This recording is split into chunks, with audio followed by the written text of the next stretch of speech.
Olá, sou o pastor Carlos Macord, estou aqui em São José dos Campos, no Vale do Paraíba. Espero que você esteja bem e já focado em Cristo Jesus. Estamos andando aqui nas páginas do Evangelho segundo João. Estamos em capítulo 21. Estamos vendo essas coisas tão lindas que a gente consegue compreender, vendo Jesus, ouvindo Jesus, amando Jesus porque Ele nos amou primeiro e nunca vai parar de nos amar. E o alvo disso é a gente poder repartir a vida de Cristo. Isso quer dizer repartir tudo que Ele é em nós. E assim a gente glorifica a Deus. É Cristo em nós, a esperança da glória. Espero que você esteja bem e já focado em Cristo Jesus. Se cada crente no mundo inteiro, se cada discípulo de Jesus no mundo inteiro acordasse cada manhã com a certeza absoluta que ela não tem falta de nada para viver a vida cristã, porque Cristo vive dentro de cada discípulo, o mundo seria um lugar muito, muito melhor e não teria tanta falta do amor aqui no mundo. Estamos lendo esses últimos momentos que Jesus teve com seus discípulos. E agora a gente está nesse momento que Jesus aparece na praia, enquanto alguns dos discípulos, um grupo de 7, foram pescar. Eu acho que essa ideia que eles foram pescar, que talvez eles estavam pensando em voltar para a sua velha vida. Talvez eles estavam querendo o alívio de não ter que mais ter esse confronto com esse mundo, no mundo que jaz no maligno. Não sei o que eles estavam pensando, mas certamente ir pescar foi como se fosse um momento de sossego, né? Um momento talvez de tirar as suas mentes da tristeza e tudo mais. Ainda assim, eles já viram Jesus. Então é interessante que eles foram pescar, já viram Jesus 2 vezes, mas certamente eles não estão prontos para iniciar alguma coisa. Ainda falta alguma coisa que somente Jesus pode ser na vida deles. Se lembra que Jesus preparou comida para eles, chamou eles, e eles admitiram que não tinha comida, na realidade, porque Ele é a comida que eles precisam, não é peixe que eles precisam, mas ainda assim, Jesus chama eles. Aí ele tem uma conversa com o apóstolo Pedro. O Pedro, neste momento, Jesus chama de Simão, filho de João. Então, acho que nesse aqui dá sinal que esse é o nome normal do Simão. Mas você lembra que Jesus disse que ele chamá-lo de Pedro, e sobre a rocha da declaração ele ia construir sua igreja. Então é muito interessante esse diálogo. Eu vou ler para os irmãos e para mim mesmo também, que eu já li várias vezes hoje de manhã esse trecho. Eu acho que essa conversa Jesus terá com todos nós. É uma conversa, sim, entre Jesus e Pedro, mas ele permite os outros discípulos ouvir. Eu acho que é um diálogo que vai acontecer na sua vida, na minha vida. Então é bom a gente ouvir, não é? E ver Jesus restaurando o Pedro e chamando ele para cumprir o papel dele de amar a Deus com todo o seu ser e amar ao seu próximo, entregando para pessoas, repartindo para pessoas aquilo que vem de Jesus Cristo.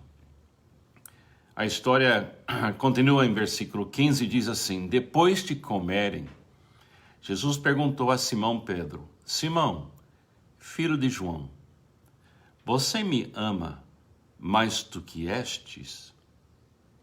Disse ele: sim, Senhor, tu sabes que te amo. Agora essa declaração, você me ama mais do que estes, Será que ele estava somente falando daquele grupo que estava lá com ele, os outros discípulos? A Jesus perguntando: Simão, você me ama mais do que você ama seus amigos, se esses pescadores, as pessoas que queriam pescar com você? Eu acho que a pergunta é bem mais profunda.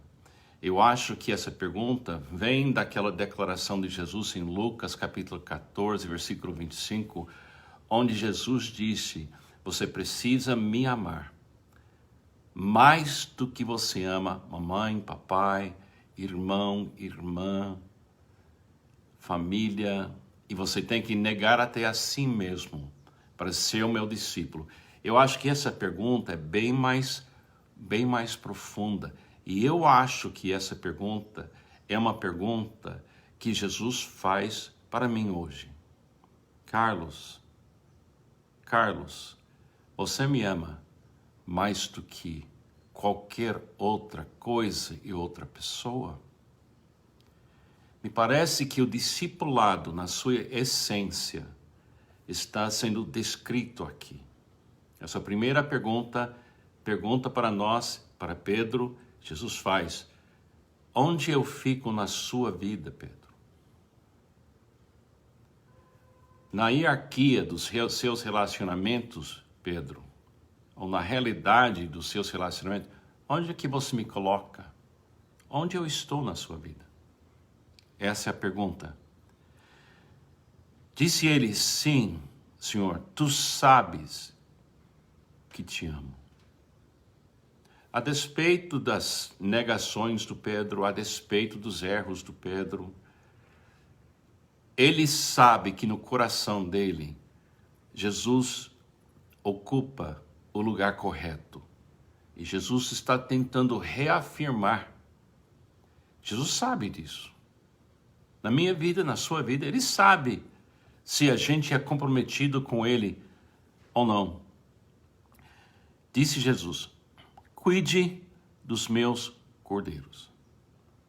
Pedro, você vai revelar que você me ama, amando quem eu amo. Pedro, você vai revelar seu amor, o amor que você tem para mim, amando os meus cordeiros. Quer dizer, a igreja, os discípulos. É assim que a gente declara nosso amor. Cuide dos meus cordeiros. Novamente Jesus disse: Simão, filho de João, você me ama? Puxa, ele faz a pergunta de novo. Ele respondeu: sim, Senhor. Tu sabes que te amo. Disse Jesus: pastorei as minhas ovelhas. Agora, cuidar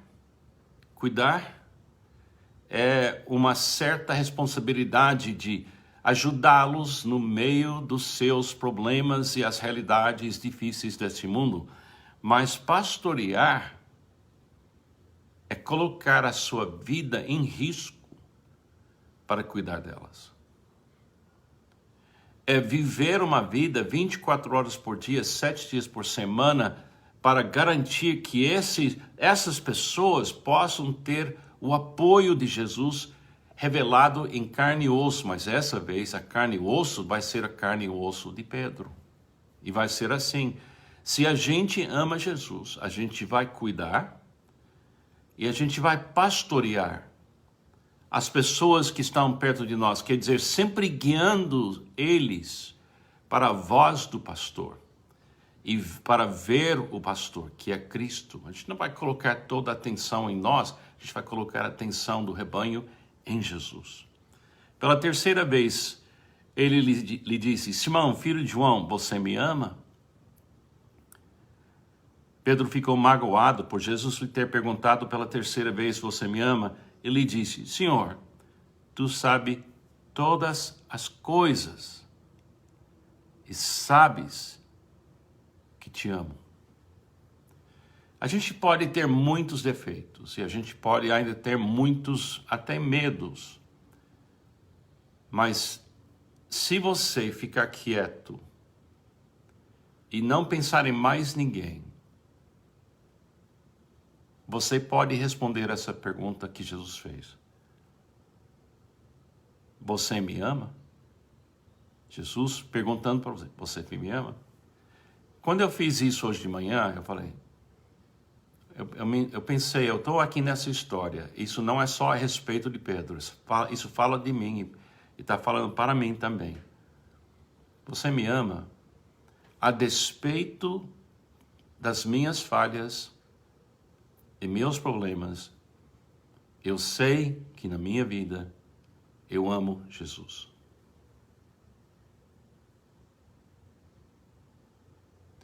E eu também fico magoado que ele tem que perguntar para mim 3 vezes. Mas a essência do discipulado é amar Jesus e permanecer no amor de Cristo. Você veja como o amor é tudo. É o amor que vence, o amor que não falha.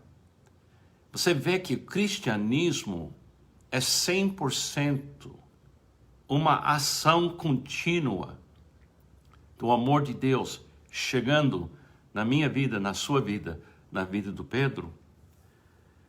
Então, mais uma vez, o Pedro responde, disse-lhe Jesus, cuide das minhas ovelhas.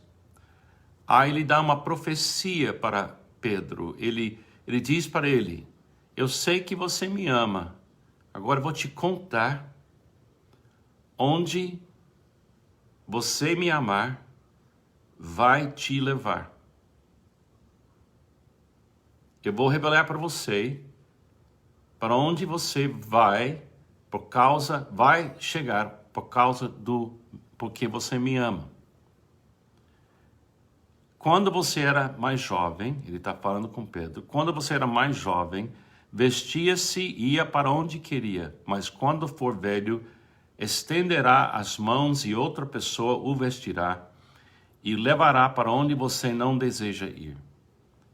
Jesus disse isso para indicar o tipo de morte com o qual Pedro ia glorificar a Deus. Então lhe disse, siga-me. Agora, siga-me, agora deveria ter impactado Pedro diferentemente, de uma forma diferente do que quando ele ouviu Jesus chamá-lo no início do seu processo de discipulado. Ele saiu e quando Jesus, siga-me.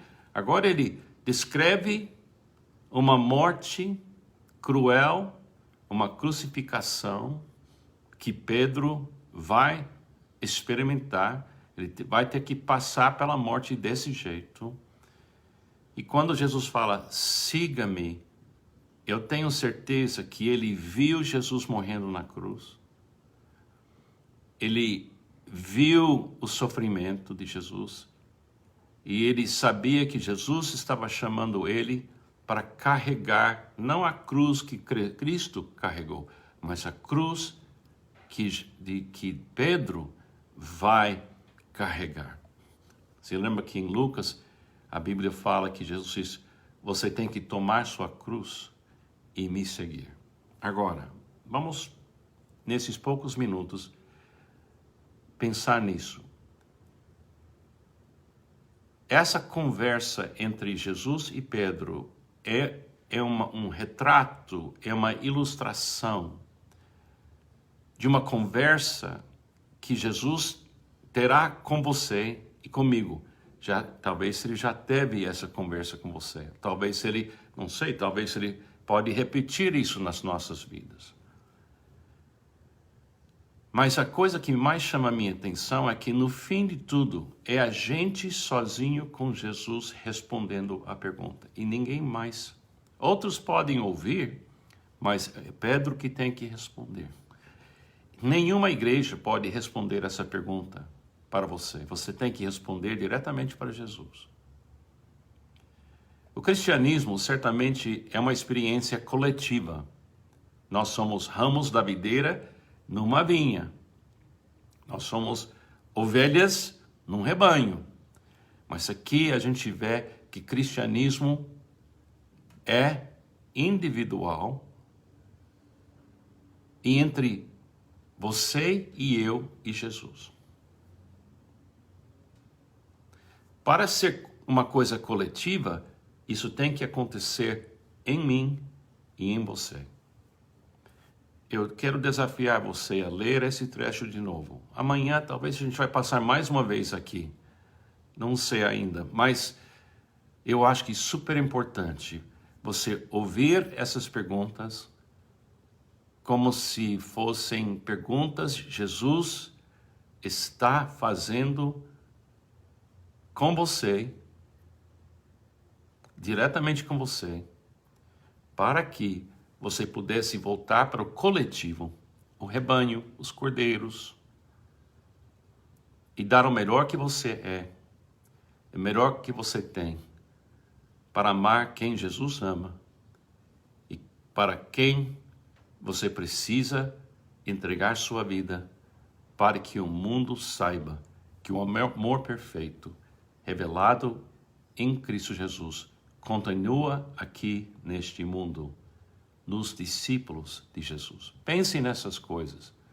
Eu acho esse capítulo muito importante no processo de discipulado. E o processo é voar, ver Jesus, ouvir Jesus, amar Jesus, como aqui no trecho diz, porque Ele nos amou primeiro, para podermos repartir o que é a vida cristã para as pessoas na comunidade cristã e perante o mundo também, sacrificando nossa vida para que eles possam ver que o amor perfeito ainda existe aqui neste mundo. Que Deus te abençoe. Tenha um ótimo dia.